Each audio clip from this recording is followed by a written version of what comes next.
depending on where you're at. Thank you all for joining us today. My name is Christy. I'm your host for today's webinar. Today's webinar is our last of our series. It's the Principles of Property Protection, our 201 series, the Kitchen Hazards and Fire Suppression Systems. Q&A session will be at the end of today's call, so please feel free to submit your questions anytime. Today's presenter is Mark Rienstra. Mark is a Senior Risk Control Consultant for Alliant. He brings 20 years of industry experience to the Risk Control Services team. His areas of emphasis include property conservation, fleet management, chemical safety, and program development. Mark holds a Bachelor of Science in Occupational Safety from Illinois State University. He's a certified safety professional and holds an Associate in Risk Management designation.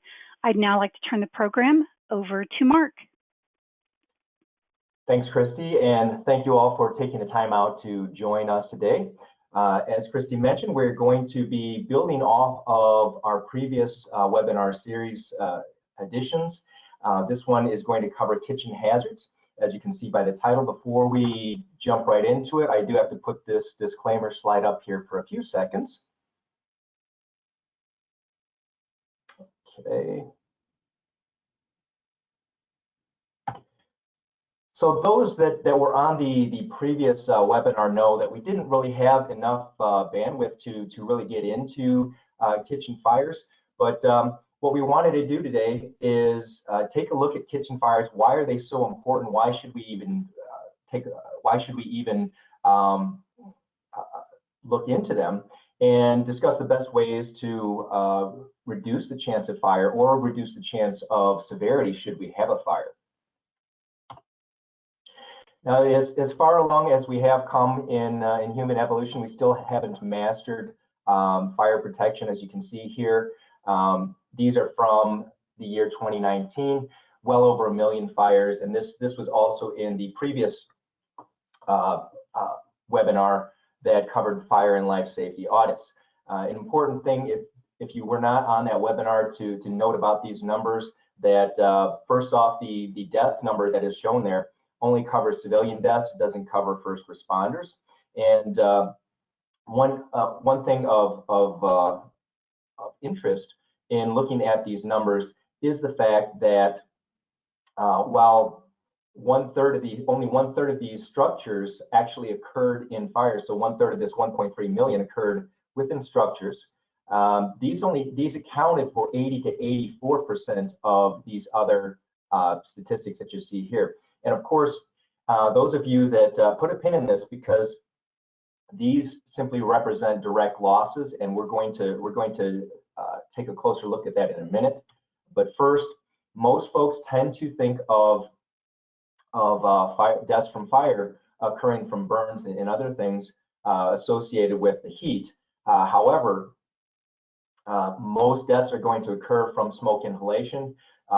A lot of the products that are very common in our modern lives give off, when they burn, they cause burns to the respiratory system as they get inhaled.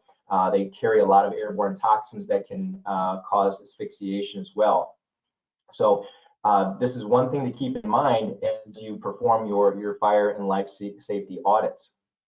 Now, we mentioned before on the previous slide that the numbers that we're putting up there only represent direct losses. And this slide here is one I like to use. And this actually can be applied to really any type of accident. It doesn't necessarily have to be a fire. But the point being is that most folks tend to focus on simply the direct costs that are associated with fire, or just accidents in general. And what they find is, unfortunately, they find out the hard way that they're missing, that is only the tip of the iceberg. With any type of accident, there is going to be a number of indirect costs that are associated with that. And some of the ones that might be associated with a fire would include loss of revenue, loss of use of that building, or expensive equipment, the cleanup that goes along with it. Sometimes this is not covered by insurance. Certainly, insurance rates tend to increase if you have a fire or a tendency to have fires. And those of you that are on this call that represent schools, and especially schools of higher learning, you know that your reputation is almost as valuable as a lot of these other indirect costs that are put on here. And this is certainly not to cheapen the value of human life at all, but these are all things that need to be taken into account when you're weighing out the risks of really any sort of potential peril.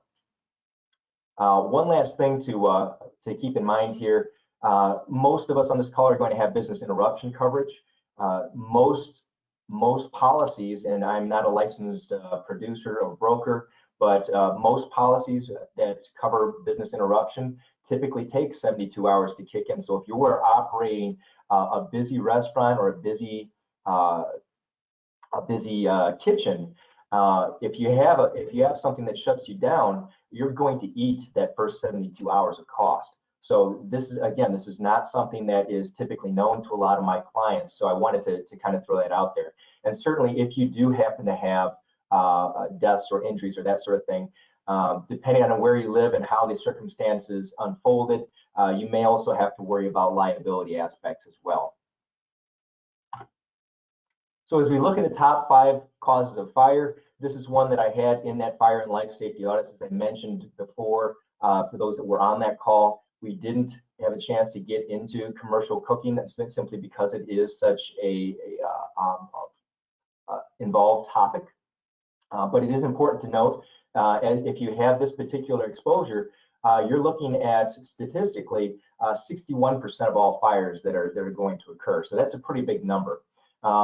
We won't be, as you might imagine, we won't be getting to any of these other of the top 5 causes of loss, but as I mentioned in the previous webinar, honorable mention goes to clothes dryers that cause about 15,000 fires per year, and certainly not something that most of us tend to not really think about that because we have these sorts of things in our own homes. So where exactly are, within the restaurants, within the kitchens, where are these losses coming from? As we look at the statistics here, we can see that 60% of all those kitchen and restaurant fires are occurring right in and around the action. And those that are whizzes at math can probably already see that this does not add up to 100%. This only represents 90% of all the fires out there that occur, and certainly that's not to downplay any of the other causes that are out there. But so what makes kitchens so prone to fires? And those that were on the previous fire and life safety webinar might recall this slide, and I wanted to just take a look at it one more time. This is the fire triangle that represents the chemical reaction, that occurs when there is a fire. So in other words, in order for this fire to occur here, it needs fuel, oxygen, heat. You take away any one of those, any one of the sides of that triangle, or you neutralize the chemical reaction itself, and you're not going to have the fire anymore. So this plays into both prevention and extinguishing of that particular fire. So again, kitchens by their very nature are unfortunately going to have all of these 3 here. So as you look at this and you start to think about it, it starts to take shape as to why kitchens have so many fires and are so high in that list of statistics. Now, some other risk factors that may play into that is the fact that most kitchens, if you've ever been in a commercial kitchen that's successful, it's going to be extremely busy. It's going to be, and chances are it's actually going to be very chaotic as well, especially during rush hour. Lots of moving parts going on. As you look at the list of risk factors here, some of this is probably fairly intuitive. Most restaurants are going to make their money on the weekend and at lunchtime. However, there's some other risk factors and some other things at play here. Most, unless you continually have fires, which hopefully you don't, your attention and your focus is much more likely to be honed in on the health and sanitation issues, and certainly rightly so. That's definitely top of most kitchens' priorities. And kitchens themselves tend to be prone to other types of accidents. So for example, strains and sprains, slips and falls, cuts, etc. These are going to tend to take up a lot of the attention and because they're going to occur more often. And again, you're not necessarily going to be thinking of fire unless it actually happened in the near past. Some other factors that come into play with commercial kitchens, for those that have worked in one before, you probably are already aware that the staff that work there tend to be inexperienced. There tends to be a lot of turnover. So you start adding in some of these other risk factors like other types of injuries, health and sanitation, and again, you're feeding into this existing chaotic situation and a situation that already has everything needed to create a fire. Fortunately, though, as we look at protecting occupants and protecting property, a lot of the controls that we utilize are going to overlap. So that is one fortunate thing that we can look at. And some of the things that we do to address this, certainly we want to. Hopefully, we already have emergency action and fire prevention plan in place. And but really, with kitchens, the bold-faced bullet points here are really where we want to focus our attention as far as general considerations. It really underscores the need to perform proper inspections and doing them on a regular, if not frequent basis, and conducting audits of those controls to make sure that everything that we know needs to be in place is actually being done and is actually creating the safest environment possible. And certainly employee training, and we'll touch a little bit on that later in the presentation. But this also is really where the rubber meets the road, because again, as folks that manage risk and or oversee things, you can't be everywhere at once. So we really rely on the people with boots on the ground to implement the things that we put into place. Now, with regard to ventilation and protection of commercial cooking, the National Fire Protection actually has two separate standards, and I apologize for the blurriness of the one on the bottom there. That's the best picture I could find. These standards address the situations that occur in a commercial cooking setting. What I do want to point out is that while these address commercial cooking settings, there are other standards down here you see at the bottom that will also come into play. NFPA 10 dealing with fire extinguishers, 25 which deals with sprinklers, 72 which deals with alarms, and 101 with life safety, just to name a few. One thing, if you were not on the previous webinar where we talked about NFPA and the fact that they are consensus standards, if you weren't on for that, or if you perhaps forgot, it's worth noting that these are simply consensus standards. And while it's great to have knowledge of them, they're not actually considered law until the authority having jurisdiction, or AHJ, actually adopts it into a particular standard.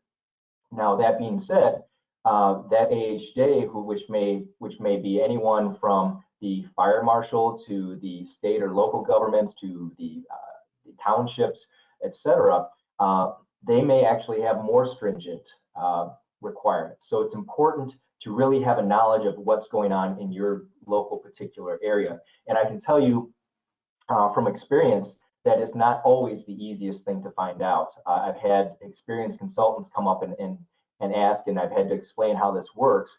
And in trying to help them out, I did my own search, and it was not the easiest thing to find in that particular cases. Those particular cases, excuse me.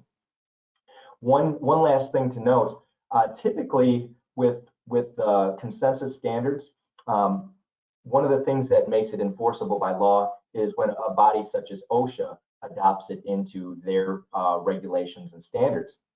Now, surprisingly, OSHA does not have, it's actually pretty light on standards as it pertains directly to commercial cooking. However, there is always the catch-all, which is Section 5A1, or also known as the OSHA General Duty Clause. And that is essentially the right of OSHA to issue a citation. If you're not familiar with this, they can issue a citation if they, even if there's not an existing standard that applies directly to that situation, if there is a hazard that the employee, or excuse me, the employer has not addressed, whether or not they are aware of it, or if they are aware of it, or if they should have been aware of it. And it's kind of a judgment call on their part, but they do have that ability to make that citation if they see a need. Now, with regard to the standards themselves, these are some of the more important topics that they're going to cover. As you can see here, exhaust hoods, grease removal devices, fire extinguishing, etc. These are all things that are extremely important to addressing that fire exposure issue. It also, as you might imagine, covers the actual construction and installation of these features. But we won't be getting too much into the actual construction and installation of that cooking equipment. One of the things that comes up over and over, though, and this is probably fairly intuitive, is the concept of grease-laden vapors. And as you might imagine, this is really where the risk of fire comes in. And that brings us to our first polling question here.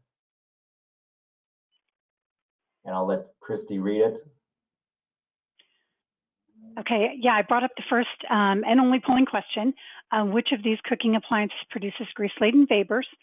So go ahead and give your response. You only get to select one, the griddle, the deep fryer, gas range, or answers A and B, or all of the above there, A, B, and C. So go ahead and get your responses in. We'd like to know what you think, and we'll share the results here in just 1 second. So some of you may not know, but just take a guess. Maybe you know, and if not, maybe you'll learn something new today, which is good.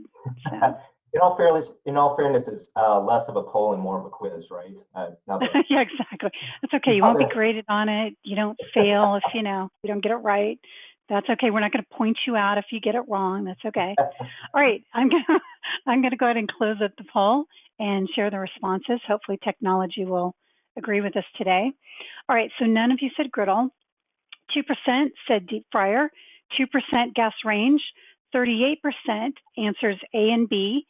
And 58% said all of the above. So what is the correct answer there? That is good. And that was I actually had more on here. It turns out I can't put more than five options on here. But it was a bit of a trick question on purpose. But I'm glad the majority of you did not fall for it.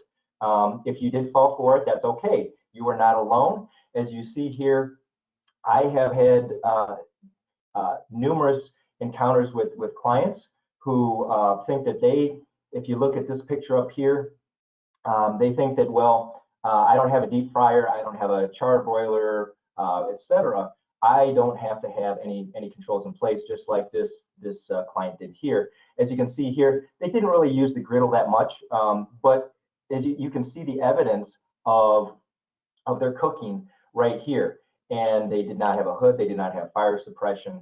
And what I found in doing a lot of these types of surveys of different clients is that you can have plenty of grease-laden vapors from something like pan frying, as you see here, wok frying, which I'm going to touch on. That's actually a special situation that I'm going to touch on later when we talk about fire suppression, and other types of stovetop cooking. So really, what I didn't want was folks to be lulled into, because we do tend to focus more on the equipment like deep fryers and griddles and char boilers. And I didn't want to lull folks into a false sense of security if all they had was just a stovetop. As you can see here from the example, there we go. This was a client that I was out to. They had, as you might imagine, as you can see here, this was about the only piece of cooking equipment they had other than the microwave over here. But as you can see, it's still a deep fryer. It's still giving off grease-laden vapors, so it needs to be protected. Excuse me. To to add insult to injury, they didn't even have it under the hood, even though this hood does not meet specifications. They didn't even have it properly beneath that hood. Now, as you can see over here, this is the actual external vent that vented to the outside. It is capturing some of the vapors, and unfortunately, they weren't keeping up with the cleaning of that vent, as you can see by the congealed grease here. And this last picture is the area directly above and adjacent to that deep fryer. As you can see here, it's clearly visible that there is grease residue on the ceiling, on the walls, on the fixtures, etc. And this is, should that, for whatever reason, catch fire, this is all going to contribute to that fire and make it that much harder to put out. And so this is why we have the regulations in place that we do. Now, some general requirements. If you have something that, again, produces those grease-laden vapors, we need an improved exhaust system. And certainly, a lot of these hopefully fairly intuitive, that we need to still be performing maintenance and repairs on the components. Here's an important thing to note. The responsibility for that system falls upon the owner, unless you transfer that responsibility in writing in some written form. Now, as you might imagine, with two separate NFPA standards, this is not all of the general requirements, but we'll be getting a little bit more into some of the more specific requirements. We, again, as I mentioned before, we're not going to get too far into the specific construction requirements, but I wanted to emphasize that you can't just, unfortunately, I couldn't find the picture that I took years ago. Somebody who had a deep fryer actually used tinfoil as their exhaust hood to vent it to the outside. And unfortunately, you just can't throw up whatever you want and expect that to meet specs. It's got to be configured in a certain way. It's got to meet specific construction requirements. As you can see here, it's got to meet specific installation requirements. And as you can see here by this requirement here, the actuation device, which actually pertains to the fire suppression system, and again, we'll be getting into that a little bit later, needs to have a maximum temperature rating of 286 degrees. So in other words, that is, you can have that fire suppression activate at a lower temperature, but it's gotta be able to activate when it hits 286, or else it's not considered in compliance. And I'll show you a picture of why in a minute, right, as it pulls up. Now, some things that what I showed you before is not typically something that you are going to identify in your fire and life safety audits. This is something, hopefully you have used a reputable contractor to install your hood, your fire suppression, etc. But these, as you might imagine, these are some things that you might encounter that need to be identified and could possibly change on a more frequent basis than the installation of a particular piece of fire suppression. As you can see here, these mesh filters, if you see these mesh filters anywhere in a commercial setting, these are no longer allowed. They were allowed years and years ago, but now they need to be UL listed. They need to be of the baffle type, which you can see down here, although this does need a thorough cleaning. But if you do happen to come across these, they are no longer allowed. Now, in residential settings, you may still come across them, but again, those are for commercial kitchens, not allowed. This picture down here shows you exactly why we need those baffle filters in place. What you're looking at here is what's supposed to be the fusible link, and that is supposed to be behind all of those filters. Filters are supposed to catch and capture that grease-laden vapor so that it doesn't build up on this fusible link. If it builds up on that fusible link, chances are that 286 degree Fahrenheit actuation temperature that I showed you on the previous slide is probably not going to happen. This is clearly compromised. This is clearly going to get you in trouble, either from the authority having jurisdiction or from actually having a fire. Now, and lastly, this picture, I almost had a chuckle when I took it. the folks at this particular kitchen kind of got creative with their light fixtures. They needed more light, but this is not rated for this particular type of setting. What we want to see is down here, even though this needs to be cleaned, we want to see that light fixture enclosed like this, and certainly making sure that glass enclosure does actually get cleaned as well. Some other things that we want to take a look at. The hoods themselves, most folks know that they need at least semi-annual cleaning, and this is by a professional, somebody who knows what they're doing. As you look at the picture of this guy up here in the right, I'm more than happy to leave it to professionals. This is not something I would want to do. If it actually looks like, if you remember the show Dirty Jobs, I want to say they actually did an episode on this sort of thing. But if you recall that particular Discovery Channel show, so if you happen to see a tag like this down here, where they're scheduling their service a year out, clearly I question the legitimacy of that particular contractor and their competence. So if you do happen to see something like that, it's probably something we want to ask more questions about. Now, some folks are not aware that in between these semi-annual cleanings, we also need to be doing our own due diligence and making sure to clean the hood face and other surfaces, and pulling and cleaning the filters themselves. And how often that occurs depends greatly on what type of cooking you're doing. So in other words, what is the volume we're doing? How frequent are we doing it? What types of foods are we cooking? Are we just boiling things, or are we frying? Or are we doing a combination of things? So these are things that we need to take into account when we try. I get the question a lot, well, how often am I supposed to pull those filters? And really the answer varies quite a bit. But I can tell you, if you are able to see visible grease buildup on any of these surfaces, it's time to pull them. It's time to get somebody to clean those off.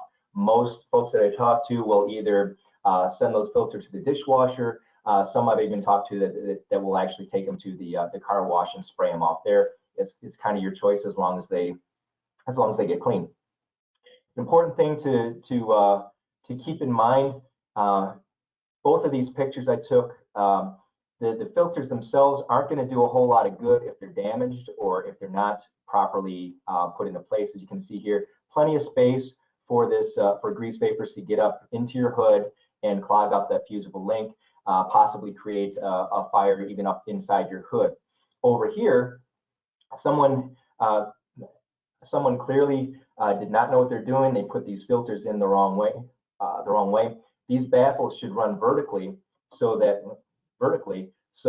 the grease residue, as it congeals, as it liquefies, is able to run down that. And there's actually a drip tray that runs beneath these filters to catch all that, so that the filters can be more effective. And both of these are great opportunities to conduct some employee training as to how to properly pull and replace those exhaust filters.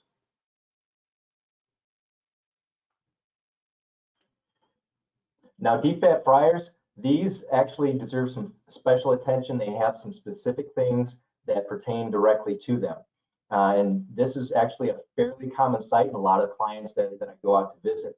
This picture over here on the left, clearly we need at least 16 inches minimum clearance between this flame producing appliance and this deep fryer, and for good reason.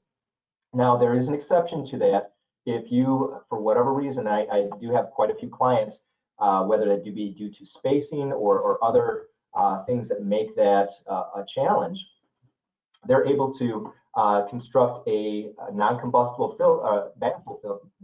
non-combustible baffle. And typically it's going to be stainless steel, so it's easy to clean, and certainly it's going to do the job. And that is acceptable to have that in there if you need to encroach on that 16 inches of space. That baffle itself has to rise at least 8 inches above the cooking surface. Now, if for whatever reason, as you can see here, these two appliances are the same height. If for whatever reason they are not the same height, that 8 inches minimum height is measured from the higher of the two appliances. And lastly, with deep fat fryers, they're going to have most of the modern ones are going to be equipped with, hopefully most modern ones are going to be equipped with a high limit control, so that the temperature of the grease itself does not rise above 475 at 1 inch below the surface. And this, if you recall the statistics that we threw up there in the very beginning of the PowerPoint, there's a good reason for all of these. Deep fryers were top of the list as far as appliances that are causing fires. So as we get into the fire suppression that goes into the hood itself, not all fire suppression is created equal. As you can see here, UL 300 has become, UL 300 approved has become the standard that is required in commercial cooking settings. And there's some very good reasons for that. The wet chemical design is much more effective. It actually works to neutralize that chemical reaction. If you remember that fire diamond that we put up, or excuse me, fire triangle that we put up there in the beginning, it actually interferes with that chemical reaction to put out the fire. Additionally, it's also easier to clean up than some of the previous models. And as we, as you recall, with regard to non-direct costs, cleanup is going to be a big one when it comes to a commercial kitchen and being shut down. Another thing to keep in mind is that a lot of restaurants, in an effort to be more healthy, have switched from animal fats to vegetable oils, which is fine. There's nothing wrong with being more healthy, but something to keep in the back of your head is that vegetable oils tend to burn at higher temperatures than animal fats. So again, it really underscores the importance for having the most effective fire suppression system that is required or is allowed. As you can see up here at the top, this is a picture of it is wet chemical, but it's not UL 300 approved. As you can see down here, it's actually manufactured in '95. So if you have an older model, it's definitely worth checking into to make sure that it is UL 300 approved.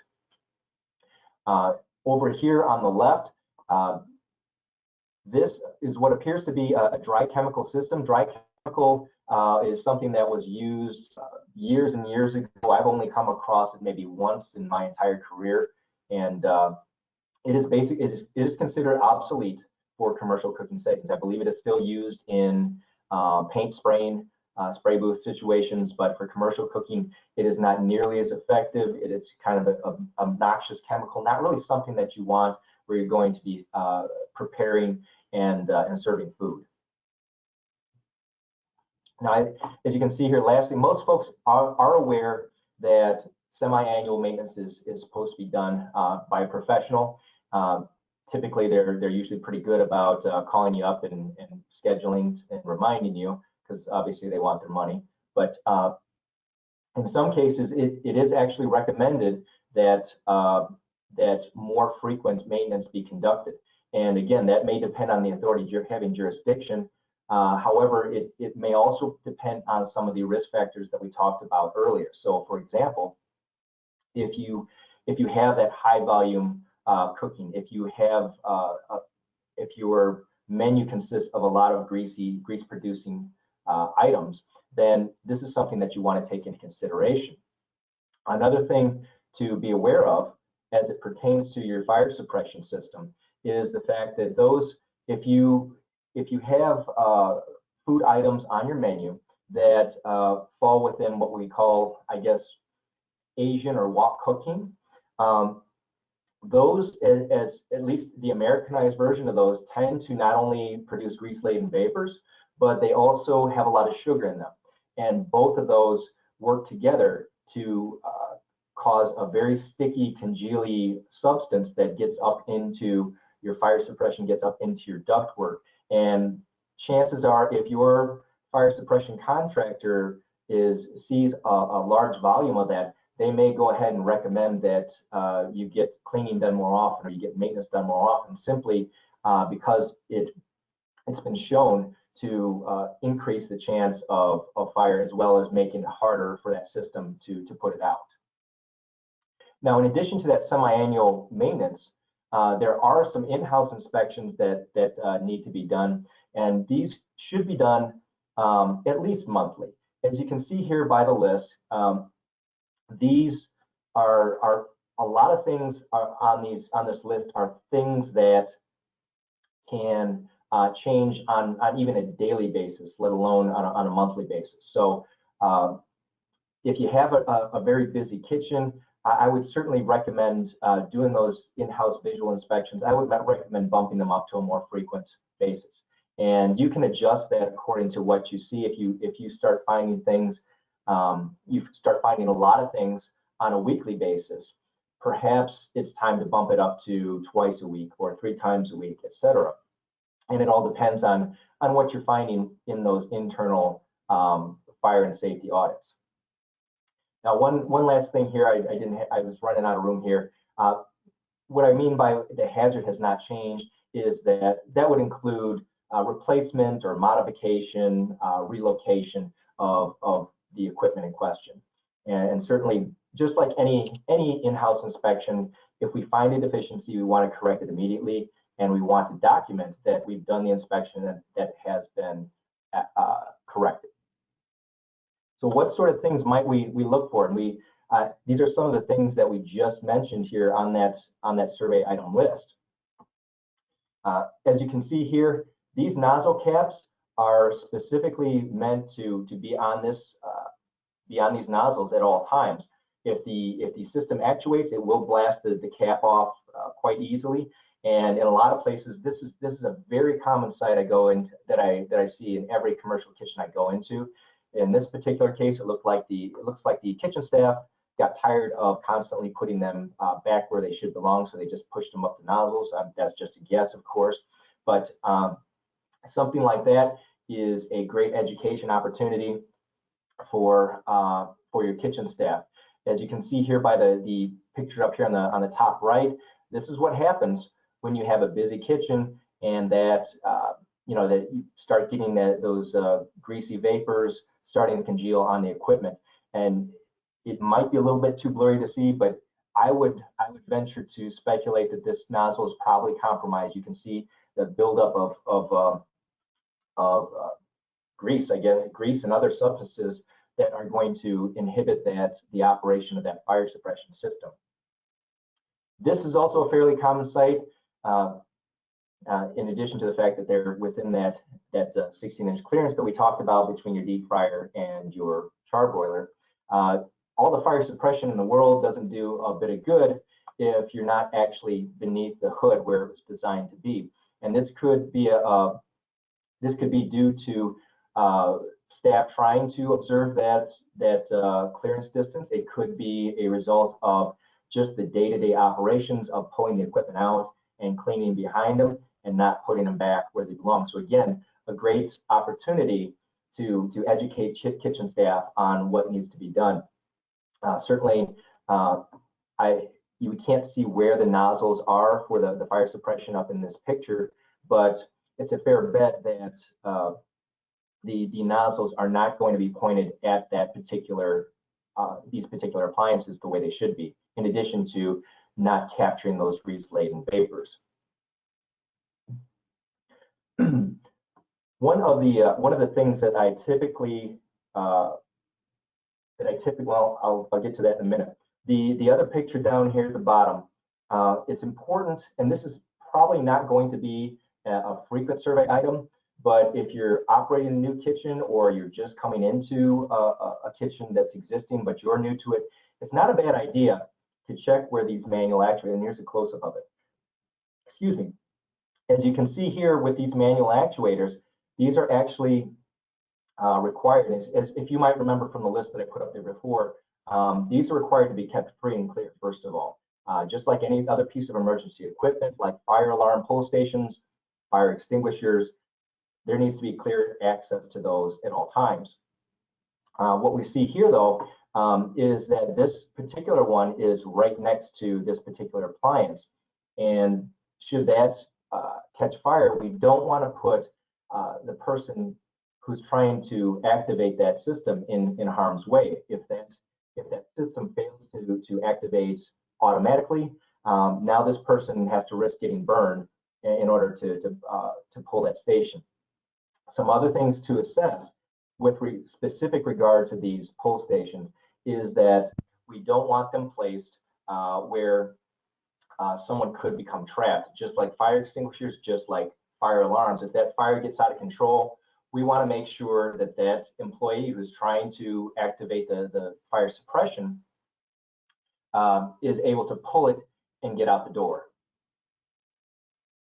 Now, by the same token, as you can see here, we have two separate pull stations, two separate fire suppression systems. Up here, we have the same situation. Unfortunately, as we see them side by side, it's not really clear which system or which hood they pertain to. So in an emergency panic situation, chances are now, instead of what would have taken 5 minutes to create a placard or a sign, something to that effect, that would identify which hood these pertain to, now you're going to probably have to pull both of them and double your cleanup, double your expenses and double your downtime. A couple other things here. This picture, it was kind of a head scratcher when I took it. Most of the time when I see deep fryers that are not in use, I'll see they'll put a stainless steel tray or something to that effect over the top of them. These, as you might imagine, eventually they're going to wick that grease up inside, and most kitchens are going to, as a side note, most kitchens tend to have at least one washer dryer so that they can wash their own towels and washcloths and stuff that gets used throughout the process of the kitchen. I actually have had a couple of clients that have had dryer fires in this exact situation. These towels, as they absorb the grease, as they absorb these other substances, regardless of how many times you wash them, there's always a residual grease residue that remains within those fibers. And over time they build up, and I've had clients that actually have had dryer fires because they keep reusing these towels, and eventually they catch fire within the dryer. So it's something else to be aware of if you find that you are doing your own laundry with these greasy towels. And lastly, down here at the bottom, this was another picture where I was kind of scratching my head. Clearly, it's not in use at the time, but they had, they have, there's quite a few things going wrong here. They got the deep fryer right next to the stove. They have, even if they don't, they did have zero fire suppression. Even if they're not actually using the deep fryer, they have a vat of grease right next to it. All it takes is one inexperienced employee to fire up the range and not really know what they're doing, and now all of a sudden you have an uncontrolled fire on your hands. And again, they did not have a hood, they did not have fire suppression.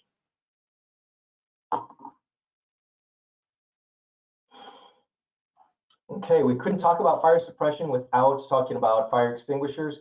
Most folks are already aware that the Type K fire extinguisher is typically the standard that you see in commercial kitchens. It was designed specifically for commercial kitchen situations on animal and vegetable fat type fires. A few things that most folks are not aware of and that should be included within your survey items. First off, just like any extinguisher, they do you no good if they're not actually where you expect them to be. That pretty much goes without saying. However, NFPA 10, which pertains to fire extinguishers, actually requires that the travel distance, the maximum travel distance for that Type K fire extinguisher is 30 feet. So if you are well versed in fire extinguishers, you're probably aware that this is a much shorter travel distance than is required for some of the other types of fire extinguishers out there. So again, we want to make sure that it's properly placed and that it's not blocked with our we do our surveys. A lot of folks are not aware that this placard is actually required next to that fire extinguisher, as well as performing appropriate training to go along with that.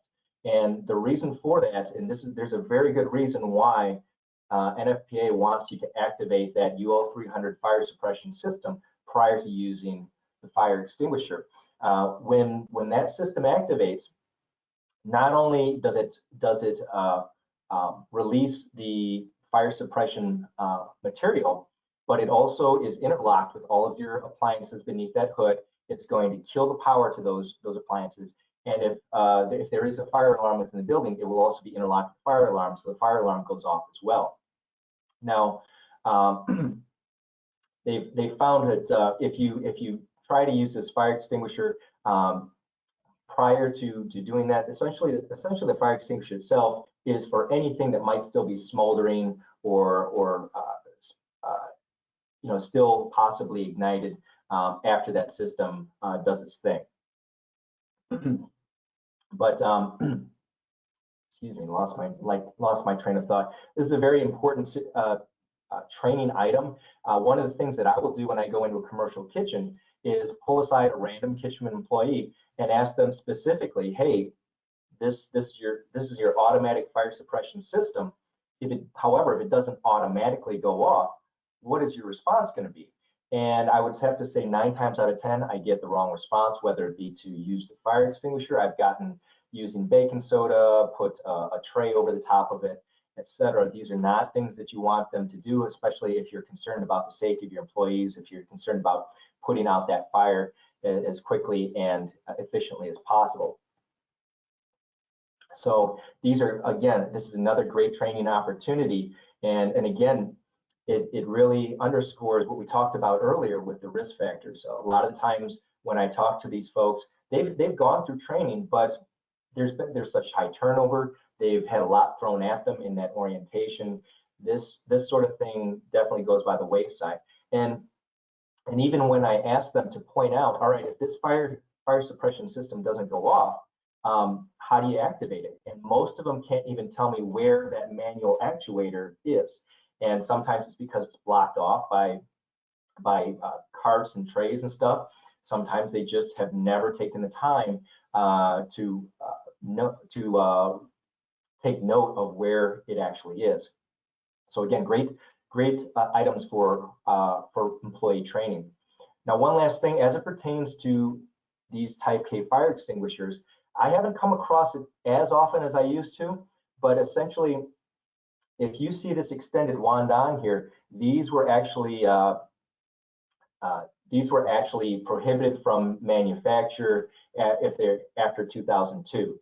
And the reason for that, they were finding that people that use these wands were actually injecting the fire suppression substance into the deep fryer and with that wand, and it was actually creating a sudden boiling of the agent and actually resulted in hot oil bursting out of the appliance. So if you, in the course of your surveys, if you find this extended wand, you want to talk to your fire extinguisher contractor and see about getting that swapped out.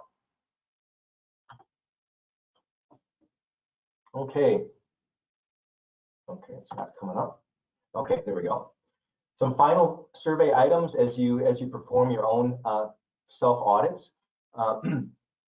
Just like any other piece of equipment, whether we're talking about the fire suppression systems or the exhaust hood, preventative maintenance does have to be done on the appliances. They need to be done per manufacturer specs. We need to be making sure that the proper grease level and cooking levels are being maintained, that we're not allowing excessive ice and water to get in those deep fryers. Obviously, if you've done that before, you've probably noticed that there is a possibility for flare-ups there. When I was a kid and working at fast food, that was actually one of the fun things that I got to do as a kid. Did not know that it was wrong at the time. And lastly, housekeeping.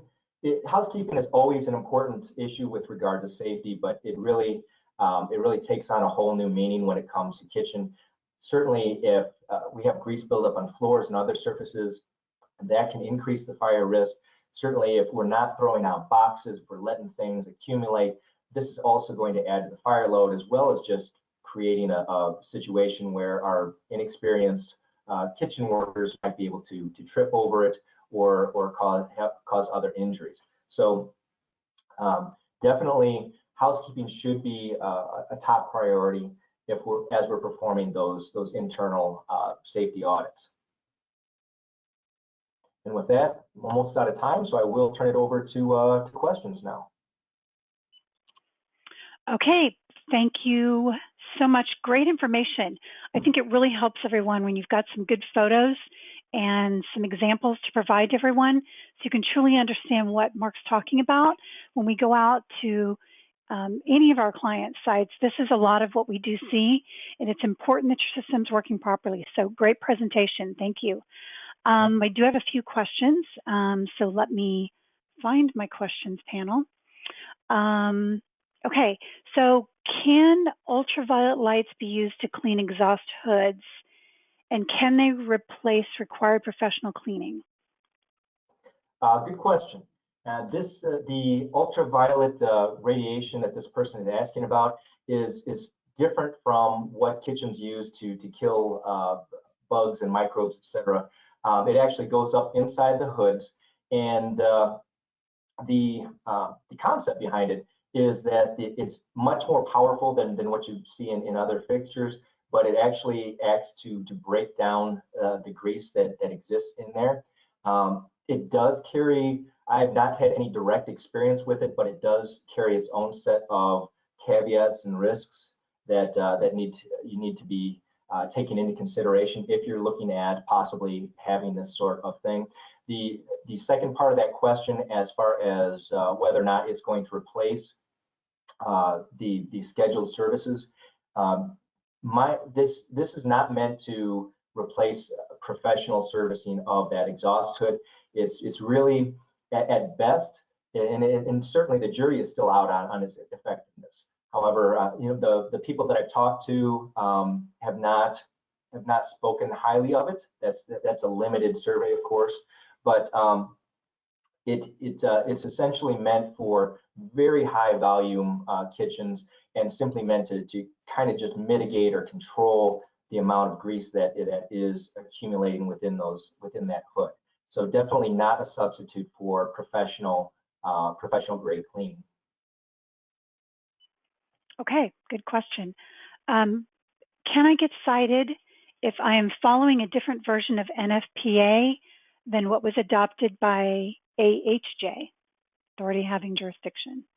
Okay, so if I'm understanding correctly, you're worried about if, let's just say the fire marshal is the authority having jurisdiction, they come in and do an inspection. For whatever reason, they find that maybe you're following an older version or a different version of the same standard that they are citing you for. And essentially, the short answer to that is going to be technically yes, they can, because they are the authority having jurisdiction. There's most of the time, if they're using a different version, different year, etc., there's not going to be a whole lot of difference from year to year. Now, if you're 20 years behind what they're using, then you know they might have a case there. And I think it's one of those things where you look at it like the inspector, the fire marshal, etc. They're human too. They understand that it's not the easiest thing to keep up on these particular regulations.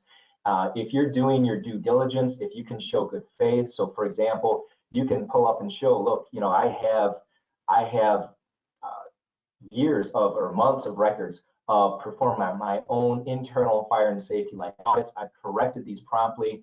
I just didn't know. I think in most cases you're gonna have a pretty good case to say, look, you know, can you give me a break on this? And certainly, just like any inspections, those of you that have been through an OSHA inspection can probably already vouch.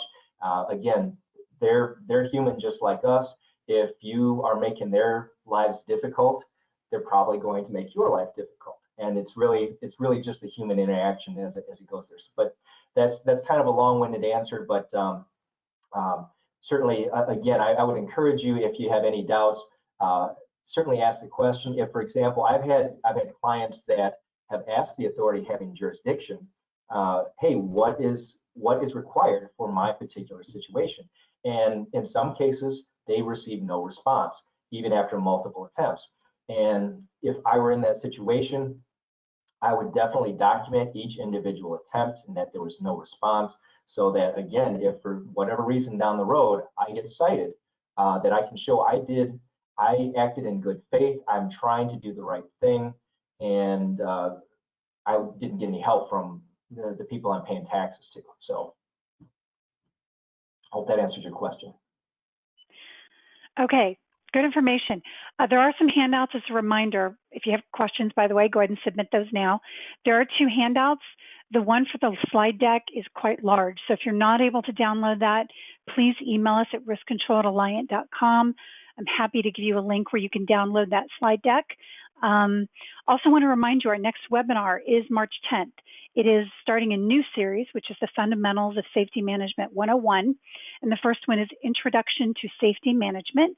So please attend that one. I think you guys will get a lot out of these. If you did attend all 4 of the webinars, the live webinars in these series, you will get a certificate of attendance, just as a reminder. Oh, one question did come in while I was talking, and I figured this may come up. Do you have an easy checklist for inspections from a health and safety perspective? Yeah, I believe we have several. Correct me if I'm wrong, Christy. Mm-hmm. We have combined, yes, we do. We have combined checklists. So, for instance, for kitchen, we have one that combines both the fire and life safety. It may also include things such as your equipment, your guards, just various things within the kitchen that you should be doing on a regular basis. So yes, if you need that, I'm happy to send that over to you. Let's see, that was Ariana. Okay, Ariana, I will note down to get that over to you. Anyone else who would like that, please feel free to email us, and we will get that information over to you. Okay, I think that pretty much wraps it up for us today. We do hope you will attend our next webinar in March. And thank you, Mark. Great presentation, good information. Again, hope you enjoy the rest of your week, and we hope to see you soon. Thanks so much. Thank you all. Stay safe.